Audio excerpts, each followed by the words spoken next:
40 years in the desert, now it has come to an end. Amen. It's almost like graduating after studying so hard, and now on the graduation day, you receive an evidence of studying very hard.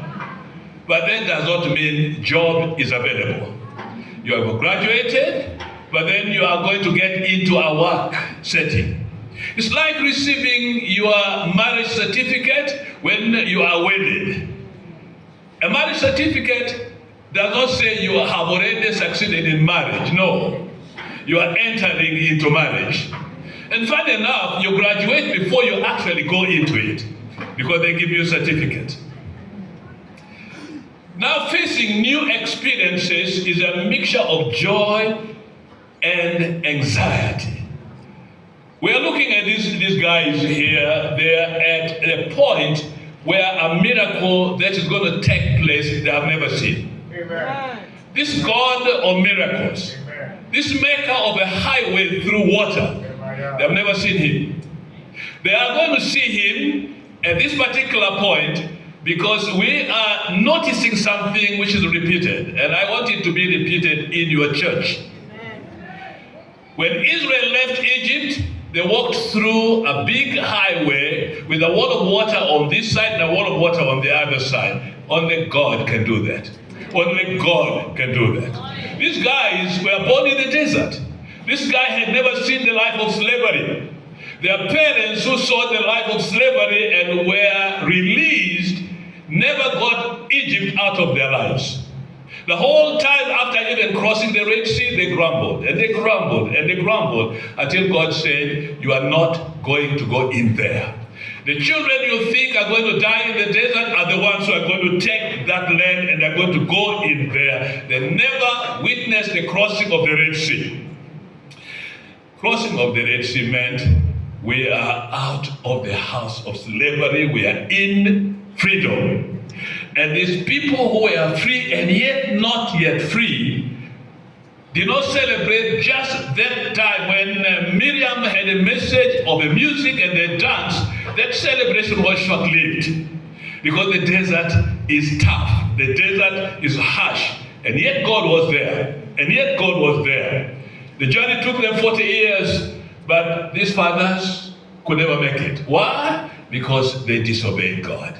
Why? Because they grumbled. Why? Because Egypt was in their hearts, not God. You can't be a believer, but Egypt can still be in your heart. But I want you to know that the God who delivered you is the God who will make you cross the Jordan. And once you cross the Jordan, the story changes.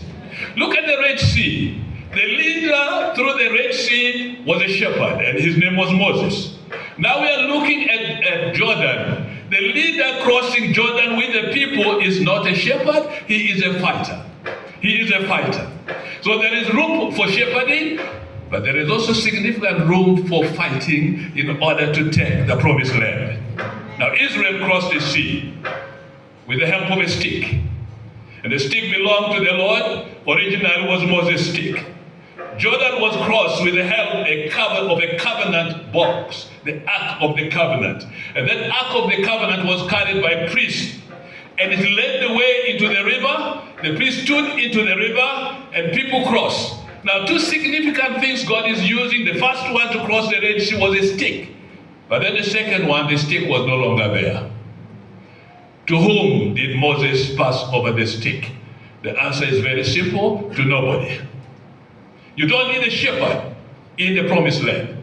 You don't need a shepherd in the promised land. And so when God killed Moses and buried Moses, he buried him with a stick because it wasn't needed. His presence in the covenant box is what is needed. His presence in the covenant box containing the 10 commandments and some manner was needed. The presence of the Lord. I thank the reader, he helped us. We don't have the covenant box, but we have the Spirit of God with us right now. The priest carried that box because nobody else is allowed to carry that box, let alone touch it. If you try, you commit your own suicide. But then the key thing is this. Crossing the Jordan needs obedience. We need to walk in obedience. Joshua commanded the priests to stand in the river for a miracle to take place. And they did. And the miracle took place. When they stepped in the river, in verse 13, the water stopped flowing. You would wish you were there to see it happen. But so many miracles are taking place right now. Lord, open our eyes to see them as well.